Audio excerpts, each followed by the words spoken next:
Hi, everybody. Welcome to the Book Bunker. This is Jim. This is Great Books, Big Ideas. Happy to be chatting with you again. Recently, I watched the Guillermo del Toro 2025 adaptation of Frankenstein on Netflix. I was a little late to the party. I had read a few thoughtful takes about the film for a week or two, right around the time it got released. And by the time I saw the film and got cobbled together a few thoughts about it, the commentariat had moved on to the next big thing, whatever that is. And that makes this a bit of a cold leftover dish of a post, but I thought I would write something and share something on video with you about that experience. So the chatter, which I mainly read about on Substack, was piquing my interest in Frankenstein. So I thought it would be best to reread the 1831 edition of Mary Shelley's classic before subjecting my eyeballs to the film. This is earlier Penguin Classics edition, and it has a introduction as by Maurice Hindle, and it includes a collation of the 1818 and 1831 versions of Frankenstein. So you get to see what has changed between the versions or the major changes. But essentially, it's the 1831. And I should say that up front, in the book versus film wars, my bias is with books, with a few exceptions. I await a film adaptation of a good book with the creeping anticipation a victim has for home intruders. Now, this read was completely enjoyable. What a wonderfully weird and deep psychodrama this story is. As for the film, I braced myself and cringed my way through to the end. The new version of Frankenstein is a Gothic meets steampunk science fiction tragedy. Some have praised it for its stunning production design and emotional depth. There is eye candy. There's some nice visuals, to be sure. I just couldn't abide the many distortions of Mary Shelley's novel. There's so many ways that I lost count. Now, I will say this about the film. It preserves at least the book's skeleton, the nested frame narrative structure, beginning with the captain of the ship going up to the Arctic Circle, and then back to then into Frankenstein's story, and then we descend into the creature's story, and then we back out to the outer frame at the end. And traces of scenes from the novel are vaguely recognizable in spots. From there, it's a mad scramble of muck and bluster, a smorgasbord slop fest of body parts. You got Gothic tropes, gratuitous gore, ham acting, telegraph dialogue, fireballs, and CGI wolves. It probably works better if you don't know a thing about the book. The creature, the monster, is more of a large and lovable hunk than a panic-inducing monster. As one Substacker put it, he's kind of hot. Let's face it, Shelley's novel is better. She doesn't really describe the creature in a whole lot of detail, so much as to show you the effect the creature has on anyone in the book who sees him. And that effect is abject fear and horror. He's ugly, he's scary as hell, even though inside he isn't, what the outward appearance is. And that's a testament to Shelley's skill. She makes us feel empathy for this most loathsome of creations. And he has to be revolting. Otherwise, Frankenstein wouldn't run away from him so fast. I kept wanting the film to be weirder, a perverse psychological fever dream that would be more true to the spirit of Shelley's book. Now, this isn't really a film review. I really want to talk about another topic. The film is what it is. Many viewers will be entertained, and they'll be blissfully ignorant of how much better the literary experience of Mary Shelley's novel is. Fine. What I really want to focus on is a philosophical question. Do filmmakers have any ethical obligation to stay true to the book? Now, my gut answer is, of course not. Artists are and should be free to do their thing. And if they want to adapt Frankenstein to their whims and hang-ups, well, have at it. You have the license. The book's in the public domain. Knock yourself out. On the other hand, I often feel that some violence has been done to the source. It's tainted, poisoned, polluted, and the literary body gets a little sicker. And if this literary body wasn't a terminal case, I'd be more cavalier about it. The audience would be able to compare the adaptation to the source and keep it in perspective, like I did when I reread the book before watching. But let's face it, we don't have that kind of literate culture anymore, or it's certainly dwindling. Yes, there's maybe signs of Renaissance. That's a discussion for another day. But I really think the stories that we see out there about the decline in literacy are real. We've been tyrannized by the visual, and I fear that our books are getting disappeared. Now, maybe you'll say the film will lead them to reading the book. Perhaps.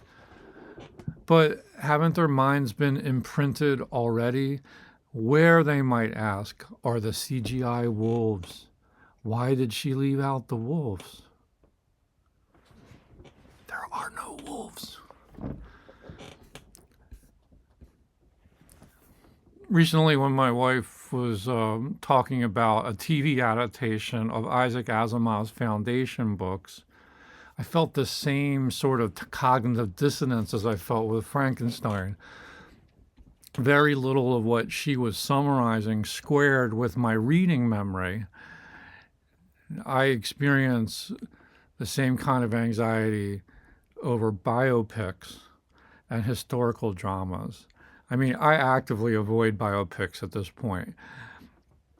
You may not notice about me, but I'm a huge Bob Dylan fan. And the recent Bob Dylan biopic, I refuse to see it. At least I'm going to wait a while, because I just know how it goes with biopics. I just generally can't stand them. The one exception to that might be Love and Mercy, which was about the life of Brian Wilson. Like, that wasn't bad. But, I mean, and I heard other things, like I think there was an Elton John biopic and there was a Queen biopic, and I've heard some pretty bad things about those biopics. So I avoid them assiduously. Same goes with historical dramas. I don't avoid them as much, but I'm leery of them. I'll give you a case in point from my youth. When Spike Lee's Malcolm X film came out, there was controversy over Spike's toying with historical authenticity and political ideology. I remember a long night with friends that devolved into a drunken shouting match, one side arguing that Lee had an ethical obligation to not distort or de-radicalize Malcolm X's message, and the other side insisted that an artist could do anything he wanted to. He should resist the thought police. At the time, I was on the side of the artist. I didn't think the film would actually rewrite the Malcolm X narrative and supplant the autobiography of Malcolm X anyway. It was all much ado about nothing. Now I'm not so sure. I may have been right about the film's shelf life. I mean, does anyone talk about Spike Lee's Malcolm X film anymore? For a couple of months, it swamped the discourse, and then poof, on to the next culture battle, just like we're witnessing with Frankenstein. After all, I tell myself, people are still reading the autobiography of Malcolm X. Or are they? Is the book becoming a shadow of the adaptation? Night falls, no more book. It seems a palpable risk these days, much more so than in the 1990s.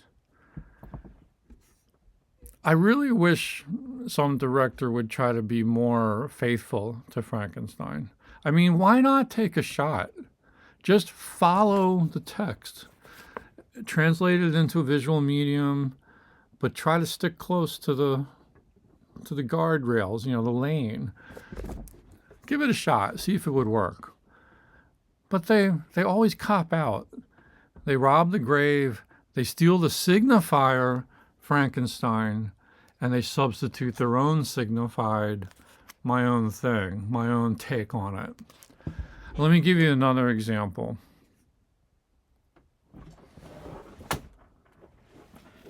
These books back here. Virgil's Aeneid has often been seen as a kind of mashup of the Odyssey and the Iliad of Homer. The first half of the Aeneid is about the wanderings of Aeneas as he flees the destruction of Troy, ultimately landing on the coast of Italy.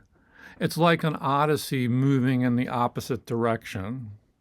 Instead of going back home, he's leaving home to go someplace where he's going to found a new home. The second half of the Aeneid, which not a lot of people read, is about the war in Latium, in Italy, the people who are already there versus Aeneas and his Trojan refugees. And that reads a lot like the Iliad. So obviously Virgil knows Homer. He's using Homer. He's drawing inspiration from Homer. He's lifting some plot elements. But nobody is going to confuse the Aeneid with Homer's epics. They are different poems, distinct. I'm okay with that sort of literary ransacking. Yeah, writers do it all the time. Maybe the adaptation artists should just be honest. Admit they've changed the story so much that it would be unfair to call it by its original title. Now Del Toro did call it an adaptation, so he was upfront about that, but he still called it Frankenstein. I think of a counterexample. Remember the film Troy? Brad Pitt was in it. That combined elements of the Iliad and the Aeneid to tell the story of the siege and fall of Troy. And you know what that director did? He changed the title. He called it Troy. That is a more ethical move. The thing is, the artists think that they need that cultural currency. Without the Frankenstein brand, would the buyers even line up to buy? It certainly would be a tougher sell.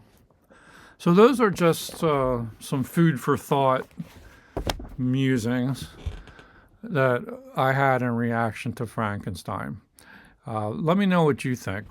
Have you seen the film, the adaptation? What do you think? What do you think about the ethics of adaptation?